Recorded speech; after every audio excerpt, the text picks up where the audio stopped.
दबंग star Khesari Lal Yadav, जी हाँ, दबंग star Khesari Lal Yadav ji कमाल करते हैं, कोहराम मचा के रख दिए हैं यूट्यूब चैनल पर। जी हाँ, तांडव मचा के रख दिए हैं, भूचाल लेके आ गए हैं। ये वीडियो नहीं, भूचाल है, भूचाल जो हलचल तबाही खलबली मचा के रख दिया यूट्यूब चैनल पर। जी हाँ, आज जो वीडियो आया है, चुम्मा देगी जीतेगी, कमाल का ये वीडियो सॉन्ग है खेसारी लाल यादव जी का। पहले तो ऑडियो आता था फिर वीडियो, लेकिन अब ऐसा नहीं है। ऑडियो का इंतज़ार क्यों करे फैन, डायरेक्ट वीडियो ला देते हैं खेसारी लाल यादव। जी हाँ, खेसारी लाल यादव का जो ये फैन है वो भी कमाल के हैं। खेसारी लाल का वीडियो आने में देर लगता है, रिकॉर्ड बनने में देर नहीं लगता है। जी हाँ, चुम्मा देगी जीतेगी ये तो खलबली मचा के रख दिए हैं फैन।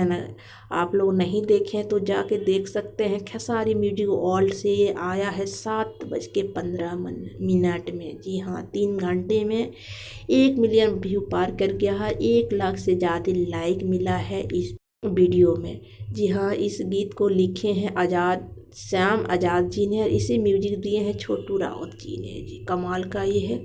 प्रतिमा घोष नज़र आ रहे हैं खेसारी जी के साथ। जी हाँ, जो भोजी बनी है इस वीडियो में, जी हाँ, यही प्रतिमा घोष है जो अहिरान की जान में थी, वही प्रतिमा घोष नज़र आ रही है खेसारी जी के साथ दोबारा। जी हाँ, कमाल का ये वीडियो है। अगर आप लोग नहीं देखें तो इसे खेसारी म्यूजिक वर्ल्ड से जाके देखें और खेसारी जी का वीडियो को ज़्यादा से ज़्यादा शेयर करें, खेसारी जी को भरपूर प्यार दें यार। ये वीडियो को शेयर करें ताकि खेसारी फैन अगर नहीं पता चला है कि खेसारी जी का खलबली तूफान तबाही वाला एक और वीडियो आ गया तो सबको पता चल जाएगा। जी हाँ, तो इसे ज़्यादा से ज़्यादा शेयर करें और वीडियो को लाइक कर दें। भोजपुरी जगत मसालेदार वीडियो के लिए हमारे चैनल को सब्सक्राइब करना ना